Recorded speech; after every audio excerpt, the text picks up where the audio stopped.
We had a viewer write in a few times about this story, and I headlined it, but I wanted to make sure that we gave it its full attention because this is important. This is a story about a tragic and just honestly frightening and angering shooting in Portland. A woman was killed by clearly somebody who has been radicalized by the far right, and he also injured 5 other people at a Black Lives Matter anti-police brutality protest in Portland over the weekend. Now, the police shared his name on yesterday. I don't really feel like saying it because I think, a lot of times these people like notoriety, and that's often what they're seeking.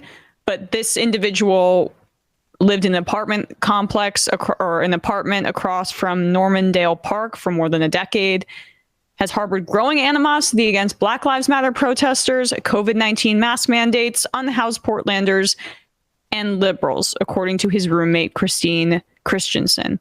Smith's brother told the Oregonian that Smith would often complain about the Justice for Patrick Kimmons demonstrations that regularly took place in Normandale Park.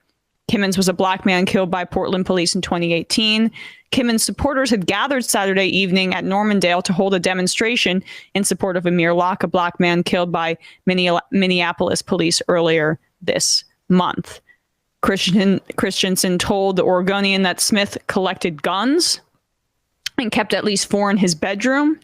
He talked about wanting to go shoot commies and Antifa all the friggin' time, the roommate told OPB. Yeah, I read some purported text chats of the guy, and it was talking on some Nazi forum, and one of the people made a joke, and this is important to think of in the context of who Abbott is delivering for in Texas with this anti-trans stuff, but saying things like, we have as many guns as they have genders.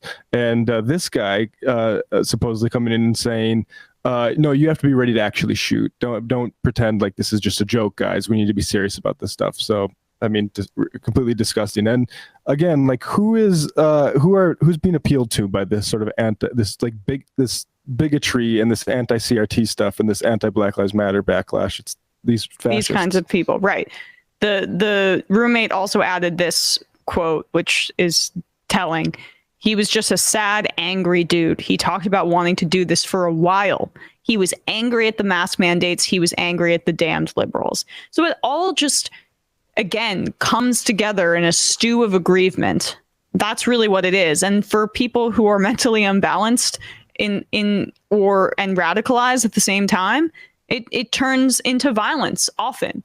And this is heavily weighted on the side of the right wing. Yeah, and that's what these guys are, fascist foot soldiers, and they're being conditioned in this way. And Andy who I would ban from Twitter, because I think he's a dishonest right-wing propagandist with ties to actual groups that like this sort of violence.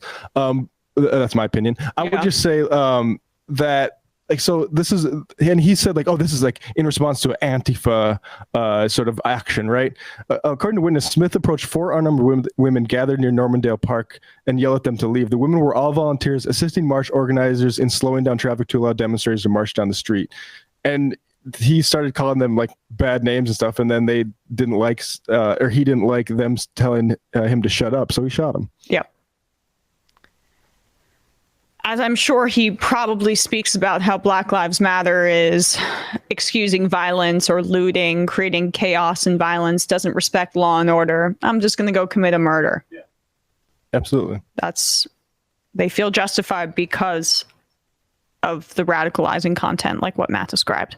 And I mean, that's Andy Ngo's role, I think, is to foment this sort of, we call it stochastic terrorism, where it's this idea that you don't inspire or direct any given action, but you turn up the temperature and basically make people so bad about things like gender and Black Lives Matter protests that they take or mask mandates. It's all mandates. The same thing. Exactly. It's Nazism. Remember, that's what the entire fucking Republican propaganda outlet from Charlie Kirk to Fox News has been saying. This is just like Hitler, and Elon Musk too. Well, what do you do to the Nazis, right? Yeah. right? What response does that? What do you do to someone who stole the election? Exactly. And so the election was stolen, the democracy, and your guy is right. If you genuinely believe that, right.